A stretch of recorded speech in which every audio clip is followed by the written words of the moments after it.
I never thought I'd see my 76-year-old grandpa standing in the middle of our yard at dawn, holding a hammer in one hand and a cup of black coffee in the other, staring down 3 HOA patrol members like a cowboy before a duel.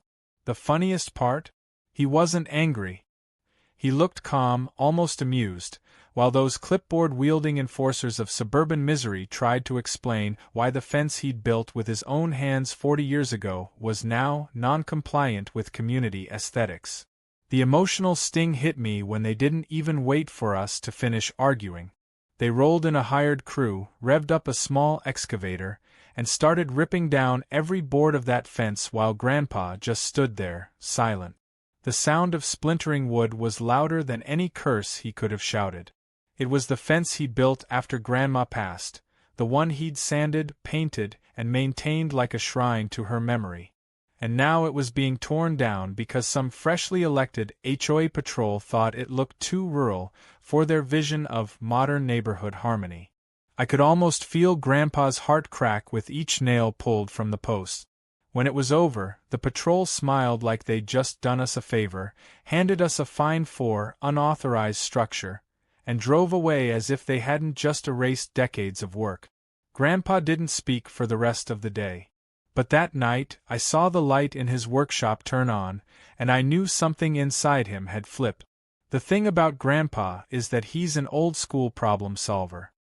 He fought in the army, worked construction, and ran his own carpentry business until arthritis slowed him down. He believes in hard work, fairness, and not letting anyone walk over him. So when the HOA's letter arrived the next morning, printed on smug letterhead with phrases like community compliance and removal of visual obstructions, I expected a storm. But Grandpa didn't rage. He didn't rant. He simply read the notice, adjusted his glasses, and said, "They think they can play with boundaries? Fine. Let's see how they like it when we redraw them." I thought he was just venting. Turns out, he was plotting. 2 days earlier, those same HOA patrol members, self-appointed guardians of perfection, had taken offense to the fact that our fence wasn't the same dull beige as everyone else's. It was chestnut brown, with carved panels Grandpa had designed by hand. It didn't block anyone's view, didn't violate any easement, and had stood for 4 decades without complaint. But ever since the new HOA president, a woman named Nancy, took charge, everything became a target. She'd started with mailboxes, then yard lights, then people's paint colors. She treated the neighborhood like her personal museum of symmetry, and any deviation from her vision was ruining property values. Grandpa called her Queen Clipboard. I called her something worse. When the patrol left that morning, they must have thought the old man would just comply. But what they didn't understand was that Grandpa wasn't the kind to take things lying down. After dinner, he dug out a dusty binder full of old property record. He had maps, plats, and handwritten notes dating back to the 1980s when he'd bought this land. I watched him at the kitchen table, his pencil scratching against paper, ruler sliding across faded survey lines. He was muttering something about setbacks, property lines, and right-of-way access. "They don't even know where their own driveway ends," he said under his breath, tracing a dotted line on the map. I leaned over his shoulder and saw what he meant. The HOA's main driveway, the one they proudly paved last year with residence fees, actually encroached a few feet into our property. Barely noticeable, but legally significant. Grandpa's lips curved into the faintest grin I'd seen all week. "They tore down my fence for being 2 inches too tall," he said softly, "so I might just build one 10 feet tall in the right place this time." The next morning, the patrol returned for their usual neighborhood rounds. Grandpa was already outside, sweeping the dirt where the fence used to be, humming like nothing had happened. They slowed their golf cart near our driveway, pretending to check a clipboard, clearly waiting for him to start rebuilding so they could pounce again. He just waved cheerfully, completely disarming them. That evening, he drove his old pickup to the hardware store and came back loaded with new lumber, galvanized posts, and a laser level. I thought he'd finally decided to rebuild the fence exactly where it had been, but he just winked at me and said, "No, no, we're going to build smarter this time." 2 days later, our yard looked like a construction site. Grandpa had enlisted our neighbor Hank, another retiree who loved a good feud, and together they measured every inch of the property line. I held the flashlight while they hammered stakes into the ground, marking a path that ran suspiciously close to the HOA's newly paved driveway. Grandpa's face glowed with that mischief you only see in people who've lived long enough to stop caring about playing nice. He even joked, "Maybe I'll hang a sign that says private property just so Nancy's blood pressure spikes." We all laughed, but deep down I could feel something bigger coming. He wasn't just rebuilding a fence, he was preparing for a reckoning. That night, I heard hammering long after midnight. I peeked out the window and saw Grandpa working under the glow of a single bulb hanging from his porch. The rhythmic thud of his hammer echoed through the quiet cul-de-sac. Each strike felt like punctuation in a silent argument between him and the HOA. The boards stacked beside him weren't standard fence panels, they were reinforced planks, double thick, the kind you'd use for heavy construction. He was building something meant to last, something meant to make a statement. The smell of fresh-cut pine filled the air, mixing with the faint hum of crickets. At sunrise, the sound of engines broke the silence again. HOA patrol, punctual as ever, returned for their inspection. I was on the porch with my coffee when I heard the brakes screech. They sat there, blinking in disbelief, staring at the new fence that now stretched across what they believed was part of their shared driveway. The posts were sunk deep, concrete set, perfectly aligned with Grandpa's old property line from the record. The fence was a thing of beauty, smooth, tall, and undeniably legal. Grandpa emerged from behind it, wiping his hands on his jeans, that calm smile never leaving his face. One of the patrol members jumped out of their cart, sputtering about community access and violation of easements. Grandpa held up a rolled document. "Survey says otherwise," he said casually. "You might want to double-check your maps before calling this in." The patrol called Nancy. She showed up in a rush, face red, clutching her clipboard like a weapon. "You can't block a community road," she barked. Grandpa handed her a copy of the survey with his signature smirk. "It's not a community road, dear," he said evenly. "It's mine. You've been driving over it for years. I just drew the line back where it belongs." For a moment she was speechless. Then came the inevitable threats: lawyers, fines, consequences. Grandpa didn't flinch. "Then I guess we'll let the county decide," he said. "But until then, stay off my driveway." He turned, tipped his hat, and walked back toward the house. The HOA patrol just stood there, defeated and humiliated, realizing they'd picked a fight with the wrong old man. That evening, I caught Grandpa sitting on the porch again, watching the sunset through the slats of his new fence. He wasn't gloating.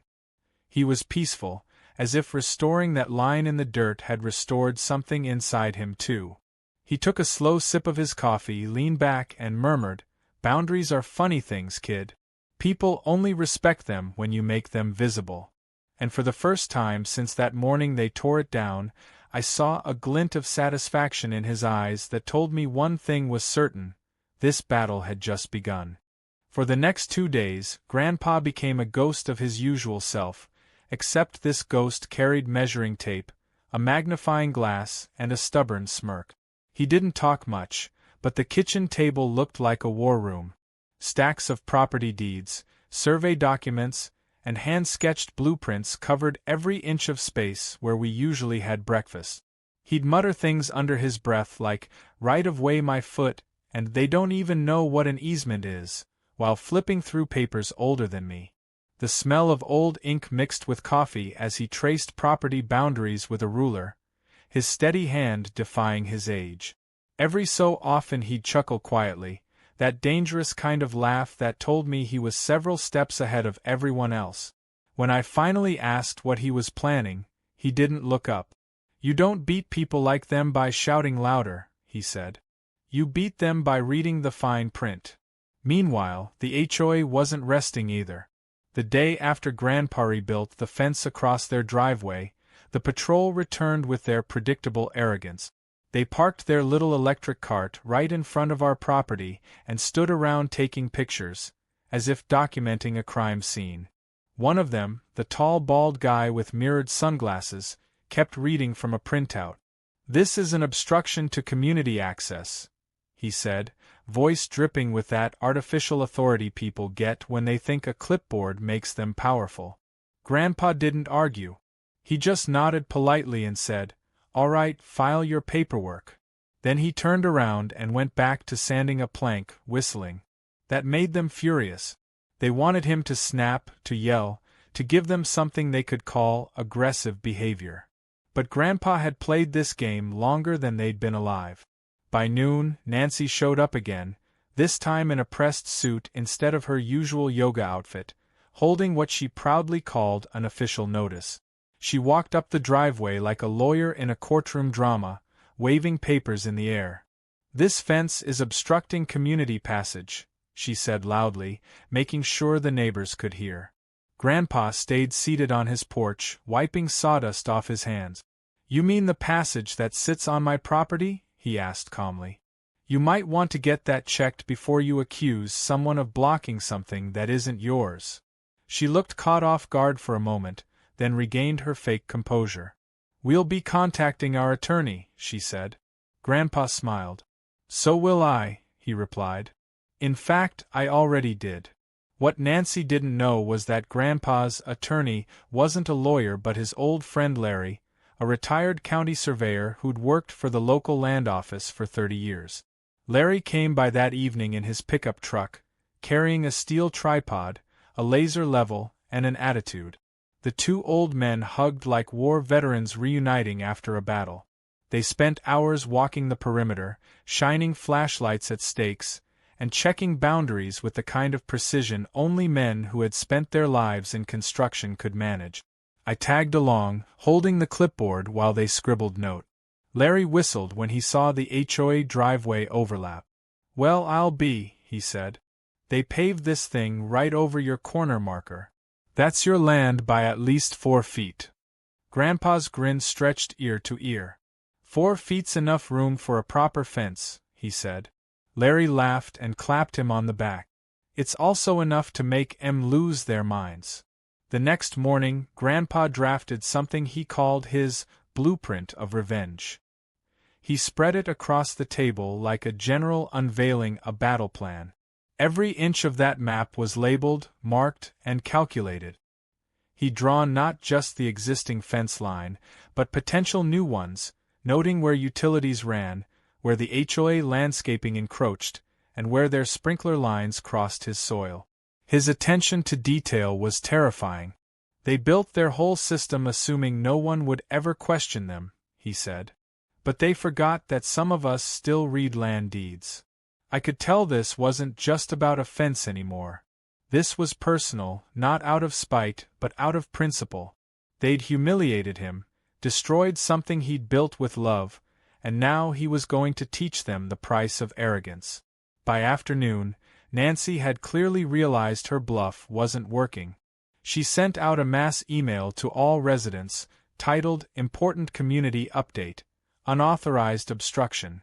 In it, she painted Grandpa as a stubborn old man who was violating community spirit and endangering neighborhood access. She made it sound like we'd barricaded the whole town. The funniest part was watching our neighbors' reactions. Half of them secretly supported Grandpa, but stayed quiet to avoid trouble. The other half, mostly the ones who worshipped the HOA, glared at us from their driveways like we were rebels. Grandpa read the email and snorted. Community spirit, he said, shaking his head. You tear down a man's fence, then talk about spirit. That evening, Grandpa got another visitor, the county assessor. Apparently, Nancy had filed an official complaint. The man stepped out of his truck holding a clipboard and a measuring wheel, clearly exhausted from dealing with suburban feuds all day. Sir, he said politely, I just need to verify where the property line lies. Grandpa handed him Larry's report without a word. The assessor's eyebrows shot up as he skimmed the paper. "Well, I'll be damned," he murmured. "They're the ones crossing into your land." He marked a few notes, snapped photos, and thanked us. "Before leaving," he said quietly, "you didn't hear it from me, but you're on the right side of this." Grandpa just smiled and replied, "I usually am." That night, he sat in his workshop sketching something new. It wasn't just a replacement fence, it was art.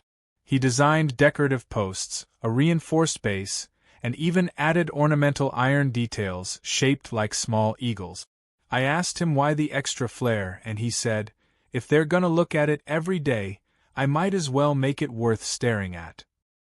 His sense of humor was returning, and that was a good sign. But there was still tension brewing. Across the street, HOA members held what looked like a late-night meeting on Nancy's lawn. Flashlights moved around, people whispered, and someone kept pointing toward our house. Grandpa noticed but didn't seem bothered. He leaned back in his chair, feet up on the railing, and said, "They're planning their next move. Let 'em. I've already planned mine." The following morning brought the first real confrontation. Nancy showed up again, this time with a man in a suit, probably their lawyer, and 2 patrol members. They walked right up to Grandpa as he was setting the last post into the ground. The lawyer cleared his throat and said, "Sir, we're issuing a formal cease and desist order. You are building on common property." Grandpa didn't even look up from his work. "You sure about that?" he said, adjusting the post level. The lawyer handed him a folder. Grandpa flipped through the papers, then handed it back. "You're using last year's survey," he said casually. "That one's outdated. County confirmed new markers yesterday. You're standing on my side right now, counselor." The lawyer blinked, visibly thrown off. Nancy turned red, sputtering something about pending litigation. Grandpa just smiled and said, "Then I guess you'll see me in court. But in the meantime, this fence isn't moving." After they left, Grandpa leaned against his post and exhaled. "They're cornered," he said quietly. "They thought rules were their weapon. Turns out rules can cut both ways." He wasn't wrong. The next HOA newsletter came out a day later, this time trying to save face by calling the issue a temporary misunderstanding pending review. But everyone knew the truth. Word spread fast that Grandpa had not only defended his property but also embarrassed the HOA leadership. People started stopping by, pretending to drop off cookies or say hello just to hear the story. The neighborhood buzzed with quiet rebellion. For once, someone had stood up to the clipboard brigade and won. That weekend, Grandpa took me to the edge of the fence line to show me something. He pointed to a set of stakes leading deeper along the shared border. "You see this," he said. "They think they own all the space up to that mailbox, but look where the line actually runs." I followed his finger and saw it, an invisible boundary that cut right under the edge of the HOA's precious driveway. It wasn't much, maybe a few feet, but enough to make a point. He chuckled. "If they push again, that driveway's gonna have a gate. And it'll only open for family." His tone was calm, but I could feel the steel underneath. By nightfall, Grandpa's blueprint was complete. He had measurements, permits, even signed statements from the county. It wasn't revenge built on anger, it was justice built on precision. He'd turned their own system against them, outsmarting every smug rule they'd ever written. As he closed his notebook, he said something I'll never forget. "You don't fight bullies by shouting. You fight them by teaching them to read the rules they made." Then he smiled, that quiet, satisfied smile that told me the next chapter wasn't just about fences anymore. It was about winning the war they didn't even know had started. The night before the rebuild began felt strangely calm, like the quiet before a thunderstorm. Grandpa had stacked his materials neatly at the edge of the yard, every board measured, every post labeled, every nail sorted by size. You could tell he'd been planning this moment down to the last detail. He moved around with slow purpose, humming an old tune from his army days, pausing occasionally to sip his coffee and stare at the open stretch of land where the fence would rise again. There was something almost sacred about the way he handled those tools, as if he were crafting not just wood and metal but justice itself. When I asked him if he was nervous, he smiled. "No, son," he said. "When you're right, you don't get nervous. You get ready." That line stuck with me, because he wasn't just building a fence now, he was preparing a statement. By midnight, the work had already begun. Our floodlights lit the yard like a stage while Grandpa and Hank worked side by side, pounding stakes into the ground, running string lines with precision that would make a surveyor proud. I stood by with a flashlight, handing them tools and coffee refills as they worked through the night. The rhythmic hammering echoed through the still neighborhood, and though it was late, nobody complained. A few curious faces peeked from behind curtains, but no one dared to interrupt. It was almost as if everyone sensed something historic was unfolding, a silent act of defiance against the HOA's arrogance. Grandpa was in his element. His movements were steady, deliberate, and filled with the kind of focus that only comes from experience. Every post he set felt like a small victory. Every plank nailed in place was one more line drawn in the sand. At around 2 in the morning, Hank turned to him, wiping sweat from his brow. "You sure you want to put it right here?" he asked, nodding toward the spot that clearly cut across the edge of the HOA's precious driveway. Grandpa's eyes glinted in the light. "Oh, I'm sure," he said. "This is exactly where it belongs. They took down what was mine, so I'm rebuilding what's theirs on the right side of the law." There was no malice in his tone, just calm confidence. Hank chuckled, shaking his head. "You're gonna be a legend for this." Grandpa didn't answer. He just kept working. By dawn, the skeleton of the new fence stood tall and proud, stretching like a spine across the disputed ground. The air smelled of sawdust and fresh concrete. Birds had just started chirping when we heard the faint whir of an engine down the street. Grandpa didn't even look up. "They're coming," he said quietly, tightening one last bolt. A few minutes later, the HOA patrol's little golf cart rounded the corner, slowing as soon as they caught sight of the fence.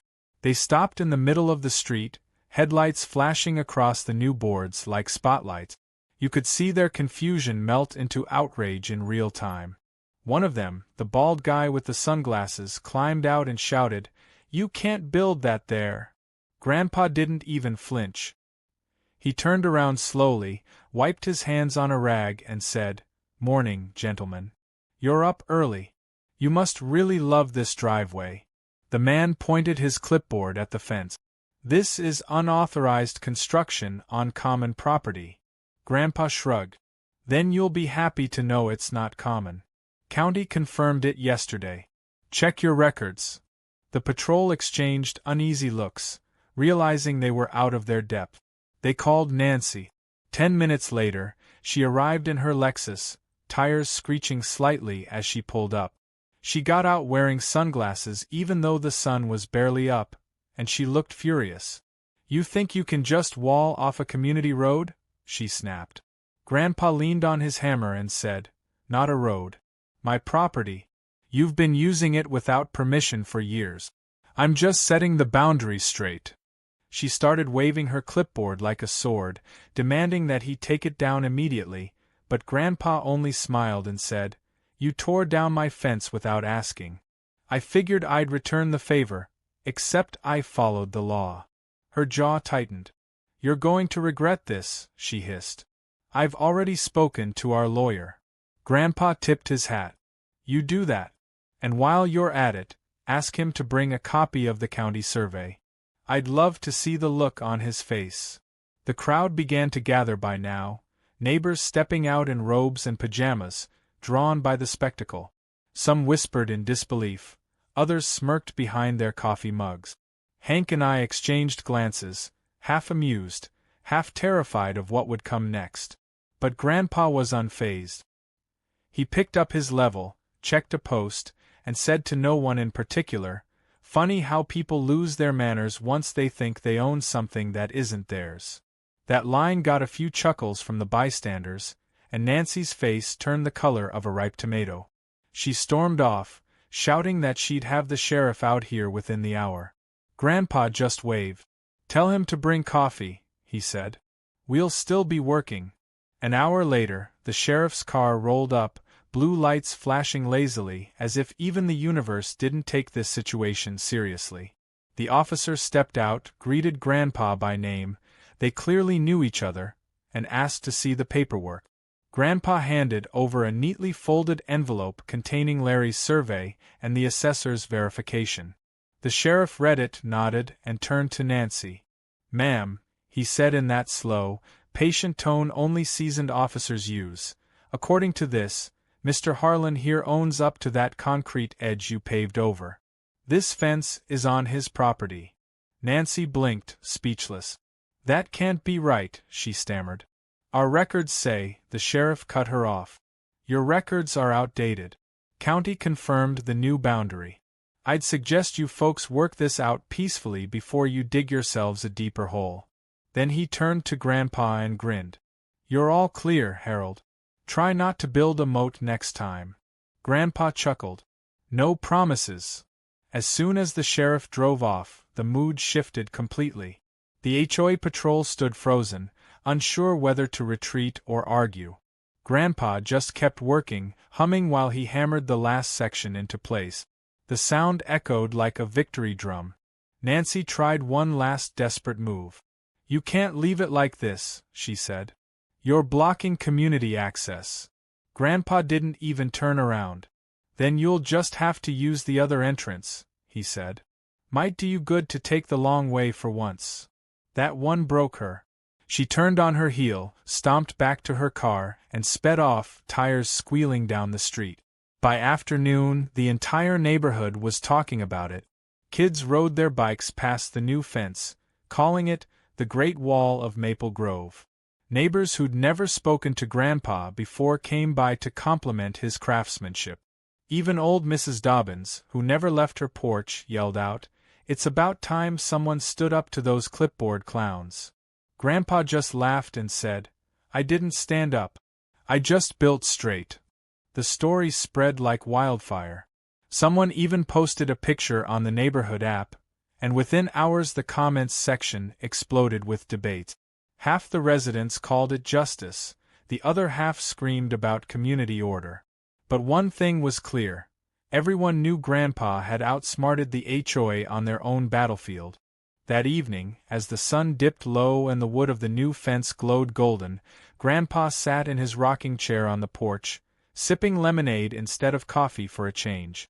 "You see, son," he said after a long silence, "when people push you around, they expect you to fight back on their terms. But if you stay calm and use your brain, you make them trip over their own rules."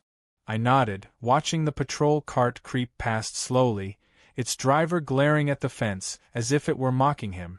"What happens now?" I asked. Grandpa smiled faintly. "Now we wait. They're too proud to let it go. They'll try something else. But that's all right. I've got more than enough wood, and a lot more patience than they do." Sure enough, the next day brought fresh drama. The HOA sent out another official letter claiming they'd temporarily suspended access to our street for repaving adjustments. Everyone knew what that meant. They were scrambling to find a way to challenge the boundary. But Grandpa was already a step ahead. He called Larry again, who came by with updated copies of the property deed, stamped and signed. Grandpa handed a set to me. "Keep one safe," he said. "They'll try to twist the story, but facts don't bend." The confidence in his voice made me believe him completely. That night, he added finishing touches to the fence: decorative caps, smooth sanding, a coat of varnish that gleamed under the moonlight. It wasn't just a barrier now, it was a symbol. Every plank told the story of a man who refused to be bullied. The next morning, as people drove by on their way to work, they slowed down to stare. The HOA patrol didn't even stop that day. They just drove past, eyes straight ahead, pretending it wasn't there. But everyone knew the truth. The old man had won round one. And though we both knew the fight wasn't over, that fence stood as a reminder that sometimes the simplest act of resistance, a man rebuilding what's his, can shake an entire system built on arrogance. Later that evening, as the wind rustled through the boards and the last light faded behind the houses, Grandpa leaned back in his chair and said, almost to himself, "They thought they tore down a fence. What they really did was build my backbone all over again." I didn't answer. I just sat beside him, listening to the creak of his chair and the quiet strength in his words. Somewhere down the street, I could already see Nancy's headlights turning the corner again, and I knew she wasn't done. But neither was Grandpa. The courtroom was smaller than I expected, but the tension inside it made it feel like a stadium before a heavyweight match. On one side sat Grandpa in his faded flannel shirt and old leather boots, the picture of calm defiance, arms crossed and face unreadable.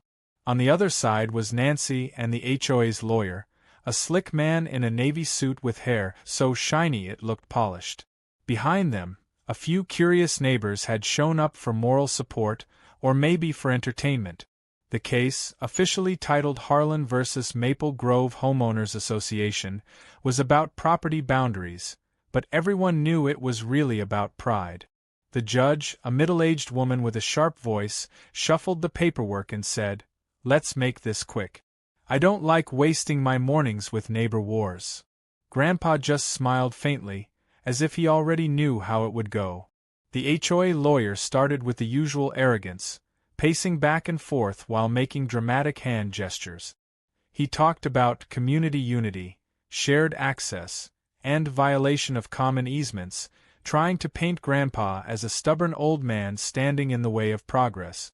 He even had printed photos of the fence, dramatically pointing at them like he'd caught a criminal in the act. But when it was Grandpa's turn, he didn't stand or raise his voice. He simply handed a stack of documents to the judge: property deeds, survey reports, and the county assessor's signed statement.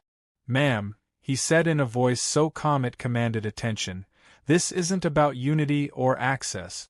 This is about respecting lines that have existed longer than half the people in that neighborhood." The courtroom fell silent. The judge flipped through the documents, frowning, then looked at the lawyer. "This survey is dated and certified just last week," she said. "It shows the HOA driveway crosses onto Mr. Harlan's property." The lawyer stuttered, caught completely off guard. "There must be an error," he said weakly. The judge raised an eyebrow. "Then your association's been using someone else's land for 15 years. That's not a boundary dispute, that's trespassing." Nancy's face turned crimson. She tried to interrupt, claiming the HOA had historic rights of use, but Grandpa cut her off politely. "If history gave people rights to what they wanted, we'd all still be living in castles," he said dryly, earning a chuckle from the gallery. Even the judge smiled a little before regaining her composure. She leaned forward and said, "Unless the HOA can provide documentation proving shared access rights, which, based on what I'm seeing, you cannot, I'm ruling in favor of Mr. Harlan." The gavel came down with a sharp crack. The entire HOA side froze, their confidence evaporating like steam.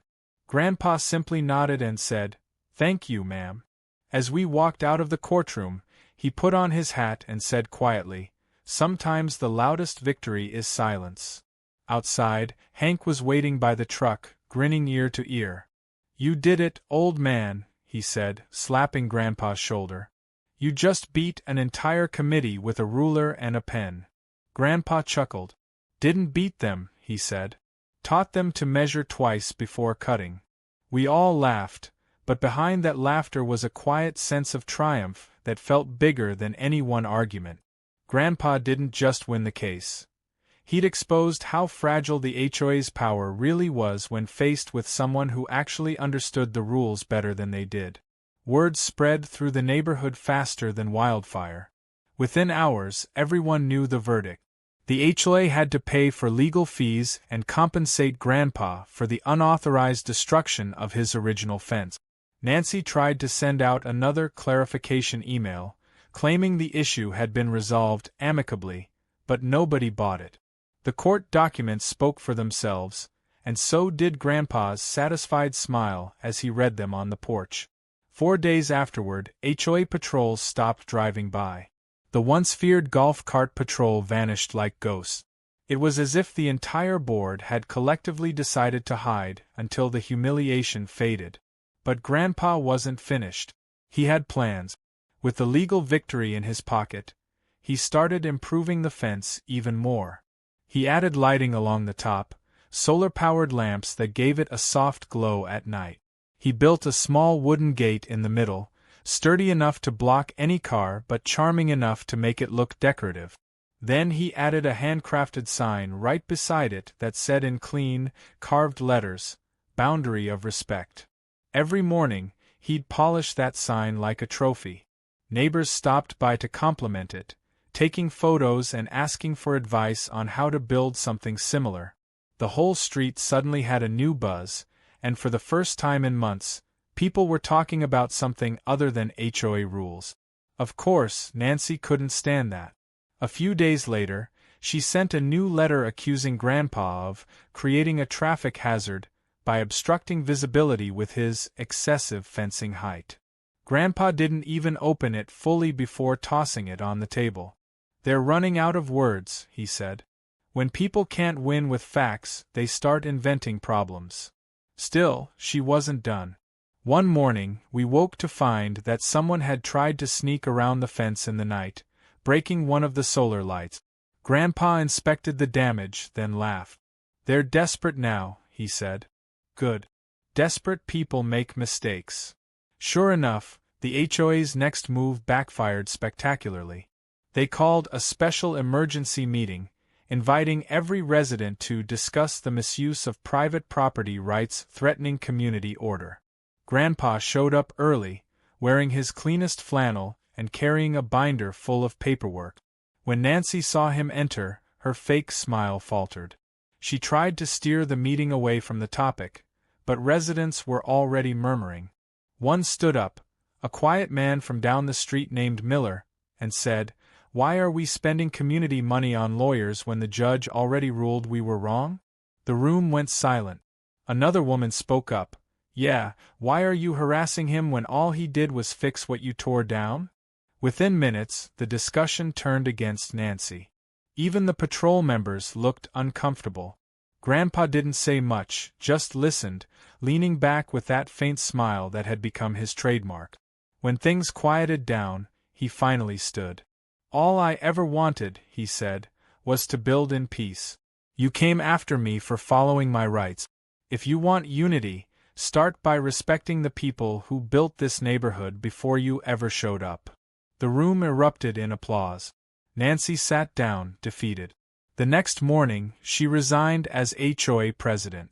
After that, the entire tone of the neighborhood changed. The tension that had hung over the street like fog finally lifted. People began waving again, chatting by mailboxes, helping each other with projects. Grandpa became a sort of legend, the quiet hero who'd stood up to the HOA and won without ever losing his cool. He never bragged about it, though. "Winning's easy," he told me one evening as we watched the sunset from the porch. "Keeping your dignity while you win, that's the real challenge." I didn't fully understand it then, but watching the way people treated him afterward, I saw what he meant. One day, while Grandpa was oiling the hinges on the gate, a delivery truck stopped in front of the fence. The driver, a young guy with a baseball cap, stepped out and said, "Sir, I gotta say, this is one fine fence. Folks been telling me to come see it." Grandpa smiled. "It's not about the fence, son. It's about standing where you're supposed to." The driver nodded, taking a picture before driving off. That evening, when the street lights flickered on and the lamps along the fence glowed softly, the entire stretch looked like a line of quiet victory. But peace never lasts long in neighborhoods run by pride. A few weeks later, a new HOA president took over, a man named Russell, slicker but quieter than Nancy. At first, he acted friendly, even stopped by to shake Grandpa's hand and clear the air. Grandpa was polite, but he could see through the charm. "A man who smiles too much in a fight," he told me later, "is just looking for where to stick the knife next." Sure enough, it didn't take long for Russell to start pushing for community restructuring, which included reviewing easements and access routes for efficiency. In plain English, it meant he wanted to challenge the property lines again. Grandpa just chuckled when he heard. "They don't learn, do they?" he said. Then, tapping his blueprint book, he added, "That's all right. I've got something for round 2. That night, I walked past the fence one more time. The air was cool, the wood smelled rich with varnish, and the quiet hum of the lamps made it feel almost alive. Grandpa's words echoed in my mind, about respect, patience, and knowing when to draw a line. The HOA might have thought they could intimidate him, but what they didn't realize was that every time they pushed, they only made him stronger. The battle might have been settled in court, but the war, as Grandpa said, had only just begun. For a few quiet weeks, it almost felt like the neighborhood had gone back to normal. The air was calm, the lawns were green, and the only noise came from kids riding their bikes down the street or sprinklers ticking rhythmically in the morning sun. Grandpa spent most of his time in the garden or on the porch, polishing the fence or feeding the stray cat that had decided to make our yard its home. But I knew him too well to believe he thought it was truly over. Every so often, I'd catch him glancing down the street toward the HOA office, that same calculating look in his eyes, the one he used when he was fixing something or waiting for a storm to roll in. He wasn't nervous. He was patient, the kind of patience that makes men dangerous. And sure enough, one morning, the storm returned. It started with a simple notice slipped under our door. The HOA was introducing a new rule. Temporary, they said, that allowed emergency access through private driveways in case of maintenance or community need. Grandpa laughed when he read it. "Emergency access," he muttered. Translation: "They want their road back." I could see his jaw tighten. He folded the paper neatly, set it aside, and said nothing for the rest of the day. That night, the workshop light was back on, burning until sunrise. I knew that meant trouble for the HOA. The next morning, a garbage truck arrived to empty the community dumpsters, but there was one problem. It couldn't reach them because Grandpa's new fence now cut off the shortcut through our property. The truck idled at the edge of the street, driver confused, until a line of cars formed behind it. Within minutes, the whole cul-de-sac was clogged. People started honking, shouting, and gesturing wildly. Then came the HOA patrol, riding up in their electric cart like heroes on a rescue mission. They marched up to the fence, waving their arms and shouting orders for Grandpa to open the gate immediately. He didn't even come out at first. He let them stew for a good 5 minutes before stepping onto the porch, wiping his hands on a rag and calling out, "Problem?" Nancy's replacement, Russell, pointed to the fence. "We need this gate opened. It's blocking community operations." Grandpa sipped his coffee, unmoved. "Not my problem," he said. "You'll have to use the other access road like everyone else." The driver of the truck looked at Russell helplessly. "That'll add an extra mile, sir." Grandpa grinned. "Good for the engine. Keeps it from rusting." By the end of the day, the HOA was in chaos. Trash pickup had been delayed, mail carriers complained about rerouting, and one resident's package delivery got lost because GPS still marked the old driveway as public access. Every small inconvenience became a headline in the HOA's daily bulletin, each one somehow blaming Grandpa. They accused him of being uncooperative, of intentionally sabotaging community order, and of setting a poor example for younger residents. Grandpa didn't respond. He just kept doing yard work, whistling like nothing in the world bothered him.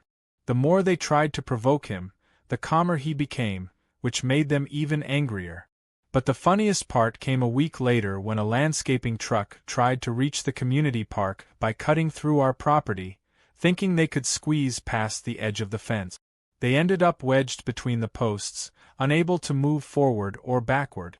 The sound of that reversing alarm beeping over and over echoed through the entire street.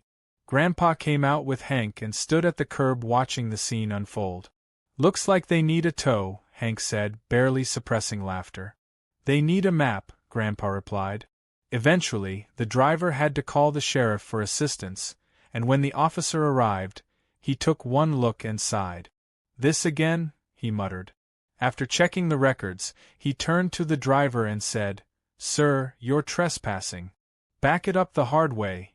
It took an hour and a lot of embarrassment, but by the end, even the sheriff was smiling. Before leaving, he told Grandpa, "You sure know how to make a point." Grandpa tipped his hat and said, "I try to make it permanent." That incident turned Grandpa into a local hero. Neighbors who once avoided confrontation now cheered him on quietly. Some brought over pies or cookies as a sign of support, while others shared their own stories of HOA harassment.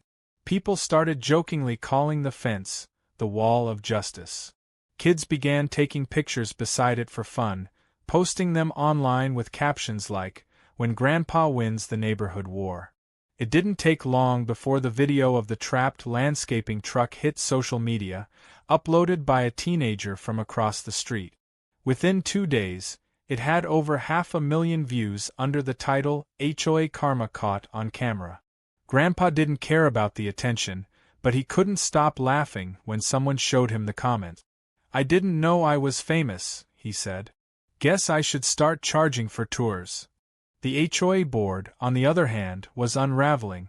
Russell tried to save face by issuing a formal apology for miscommunication regarding boundary clarifications, but nobody believed it. Half the residents now openly ignored HOA notices, inspired by Grandpa's victory. One even painted their mailbox blue just because they could. The more the board tried to reassert control, the more people resisted. It was as if Grandpa's fence had broken some invisible spell, freeing everyone from years of quiet submission. Of course, that didn't sit well with Russell. When control slips from the hands of people who crave it, they always find a new way to fight back. Late one night, we heard a strange noise coming from outside, a faint scraping sound near the fence. Grandpa and I slipped out the back door, flashlights in hand. What we saw made my stomach twist. 2 men, one of them clearly from the HOA's maintenance crew, were trying to dig near the corner post, maybe to loosen it or mark it for removal. Grandpa didn't yell. He just walked over, shining the light directly on them. "You boys working overtime?" he asked in that calm, deep voice that made grown men nervous. They froze, caught like kids stealing candy. One of them stammered, "We were told to inspect for drainage issues." Grandpa pointed to the dry ground. "Doesn't look flooded to me," he said. Then he added, "You've got 5 seconds to get off my land before I call the sheriff. And next time you come snooping, bring a shovel big enough to bury your pride." They left without another word. The next morning, Grandpa reinforced the base of every fence post with concrete, muttering to himself the entire time. He didn't trust them anymore, not after that stunt. I asked him if he thought they'd try something worse. "They already have," he said. "They just haven't figured out they're the ones stuck in the trap now." That same week, Russell sent a new complaint claiming the fence interfered with emergency response visibility. Grandpa replied with a single line, "Emergency responders have my number. HOA isn't one of them." Then came the twist none of us saw coming. The county sent a letter confirming that because of the court ruling, the HOA was officially liable for damages and had to reimburse Grandpa for the destruction of the old fence, the legal fees, and the loss of property use. The total amount was more than the HOA's emergency fund. When the news broke at the next meeting, half the board resigned on the spot. Remaining members scrambled to cover costs, even suggesting an increase in member fees to pay the settlement. That went over like a lead balloon. Residents refused to pay, citing mismanagement. The entire system began to crumble from within. Grandpa didn't gloat, but I could tell he was proud. "You don't have to destroy people to win," he said quietly. "You just have to make them see themselves in the mirror." As weeks went by, the HOA's power faded further. Their patrol cart was sold off, their office hours reduced, and eventually, even Russell stopped showing up. The neighborhood returned to what it should have been in the first place, a peaceful community without rules strangling common sense. Grandpa became the unofficial mayor, though he'd never admit it. People came to him for advice on repairs, disputes, even gardening tips. He'd just smile and say, "Build straight, keep your word, and never let a clipboard tell you how to live." One evening, as the sun dipped low and painted the sky orange, Grandpa sat on the porch with Hank, both of them sipping lemonade and watching the world go by. The sound of distant laughter filled the air. "You think it's over?" Hank asked. Grandpa smiled without looking up. "For them, maybe. For me, it's just another lesson in boundaries." He paused, then added, "Funny thing about fences, Hank. They keep trouble out, sure. But sometimes they keep peace in." The wind rustled through the boards of that now legendary fence, and for a moment, everything felt right. The same people who once doubted Grandpa now waved when they passed, grateful for what he'd done. The HOA had tried to break him, but instead, he'd built something stronger than wood and nails. He'd built respect, and as he sat there in the fading light, that old mischievous smile returned to his face. I didn't know it then, but he was already thinking about what came next, because when the county auction notice arrived a week later, offering a piece of the HOA's foreclosed property, Grandpa's eyes lit up with that familiar spark. "Looks like it's time to finish what they started," he said. The auction took place on a warm Saturday morning at the county courthouse, the kind of day where the air itself felt like it was waiting for something to happen. Grandpa showed up early, wearing his clean flannel shirt, old work boots, and the same calm confidence he carried into every battle. He wasn't there for spectacle, he was there for business. The HOA had fallen into debt after losing the lawsuit, and their inability to pay the damages had forced them to auction off one of their remaining shared assets, an easement that included the very stretch of driveway they had once claimed as theirs. It was poetic in a way, the same driveway they'd fought tooth and nail to control now being sold to cover the price of their arrogance. Grandpa didn't tell anyone what he planned to do. He just quietly signed the bidder registration form, nodded to the clerk, and waited. The crowd was small, mostly developers and a few curious locals who wanted to see what was left of the once powerful HOA. Nancy was there too, sitting in the back row, wearing oversized sunglasses and pretending not to notice Grandpa. The auctioneer started fast, listing off parcels with practiced speed, the gavel clacking like a metronome. When the driveway lot came up, a few bidders murmured to each other, unsure if it was worth anything. It was small, oddly shaped, and technically connected to private property, Grandpa's property. To anyone else, it was useless. To him, it was priceless. The auctioneer started the bidding low, just enough to draw attention. Grandpa raised his hand once, calm and steady. No one countered. He raised it again when the price nudged up slightly, and again, silence followed. Within minutes, the gavel fell. "Sold," the auctioneer announced. Grandpa had just bought the HOA's driveway for less than the price of one of their own legal fees. The room was dead silent. Then, from the back, Nancy stood up, face red, and shouted, "You can't do that!" Grandpa turned around slowly, tipping his hat. "I think I just did," he said, his voice steady and low. That moment marked the end of an era for Maple Grove. The HOA that once prided itself on control now had to call the very man they'd tried to humiliate every time they wanted to access the area. Grandpa didn't gloat. He didn't raise his voice or brag to anyone. Instead, he got to work, just like he always did. Within a week, the new property deed arrived in the mail, stamped and official. He smiled when he opened it, running his thumb over the embossed seal. Then he looked out toward the end of the street and said softly, "Time to build something nice." That evening, he and Hank hauled out tools, concrete, and lumber. For 3 days straight, they worked quietly, cutting, sanding, and assembling something new where the HOA's driveway once began. Curious neighbors stopped by, whispering guesses. Another fence, maybe a shed, or just a decorative gate. Grandpa gave nothing away. When it was finally done, everyone understood. He had built a gate, but not just any gate, It was a masterpiece. Crafted from polished oak with steel reinforcements, it stood tall and proud, with iron hinges that gleamed in the sunlight. Across the top, carved in clean bold letters, were the words "Private Property. HOA Keep Out." It was elegant, strong, and unmistakably final. People came from all over the neighborhood to see it, some laughing, others shaking their heads in disbelief. Even the sheriff stopped by and chuckled, saying, "Harold, you might have just made local history." Grandpa smiled and replied, "Just cleaning up the neighborhood." The gate changed everything.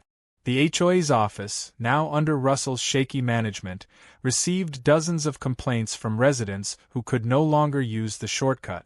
Delivery trucks had to reroute again, visitors had to go around, and the once proud board that dictated everyone's lives now had to write formal requests just to pass through land they once claimed ownership of. Russell tried diplomacy first, offering to negotiate shared access rights. Grandpa read the letter, then mailed it back with one line written in his careful handwriting: "Access denied. Respect your boundaries." After that, the HOA gave up trying to be polite. They tried pressure again. Emails, notices, even a petition claiming the gate was divisive and against community values. Grandpa didn't respond. The county clerk's stamp on his deed said everything that needed saying. As weeks passed, the legend of Grandpa's fence and gate grew. People from nearby neighborhoods started hearing about the man who outsmarted his HOA and built his revenge one plank at a time. Some came by to see it in person, snapping photos like tourists. Even local news caught wind of the story, sending a small crew to interview him for a human interest segment. When they asked why he did it, Grandpa simply said, "I didn't do it to win. I did it to remind folks that owning something means taking care of it, and standing up when someone tries to take it away." The clip went viral. Suddenly, Grandpa wasn't just a neighborhood legend. He was a local hero. Despite the fame, he stayed humble. He still mowed his lawn every Saturday morning, still waved at the mailman, still helped Hank fix his broken porch railing. But there was a lightness in him that hadn't been there before, a quiet satisfaction that came from seeing justice done without bitterness. The same people who had once whispered behind his back now stopped by to ask advice or just to talk. Even kids began using his story in school projects about standing up for yourself. One afternoon, I caught him sitting on the porch, reading one of those articles online about himself. He shook his head, smiling faintly. "Never thought I'd be famous for a fence," he said. "All I ever wanted was a little peace." But the funniest twist came when Russell finally stepped down as HOA president, citing personal reasons. The association dissolved not long after, unable to function without funds or leadership. The community voted to remove HOA regulations entirely, reverting to a simple neighborhood watch system. Freedom returned to Maple Grove, and everyone agreed life felt lighter. No more fines for leaving trash cans out too long, no more paint code violations, no more petty patrols. It was as if a weight had lifted from the entire street. Grandpa's fence stood as a symbol of that freedom, a reminder that order without respect is just another form of chaos. As months passed, the seasons changed, and so did the neighborhood. Gardens flourished, kids played in the streets, and people actually talked to one another again. Every time someone walked past the fence, they'd pause to look at the gate, smile, and remember what had happened. Grandpa never took it down, never repainted it, never altered a single word. To him, it wasn't just a fence anymore, it was a lesson carved in wood.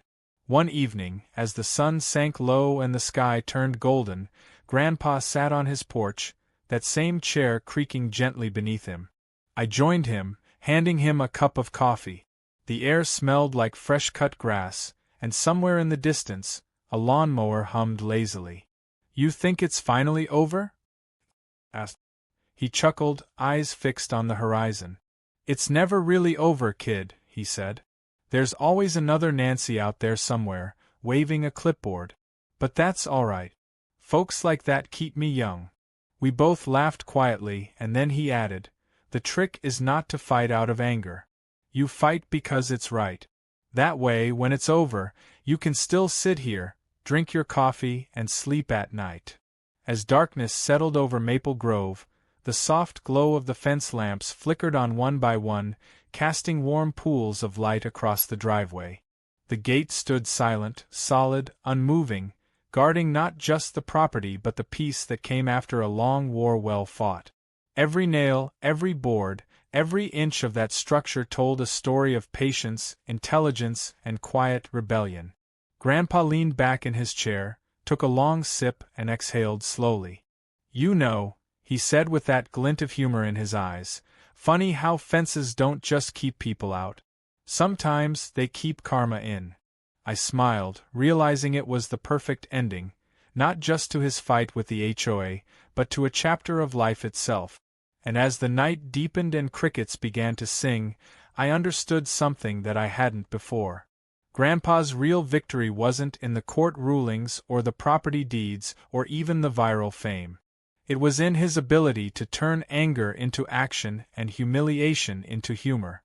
He had shown everyone that standing your ground didn't mean raising your voice or breaking your neighbor's window. It meant knowing your worth and refusing to let anyone else define it. The world might have seen an old man with a hammer, but I saw something far greater. I saw a man who taught an entire neighborhood that respect, once earned, is the strongest fence of all. And in that quiet moment, under the soft hum of the lamps and the scent of pine from the boards he'd built himself, I realized that his story wasn't just about revenge, it was about restoration. He hadn't built walls to divide. He had built boundaries to remind people where decency begins.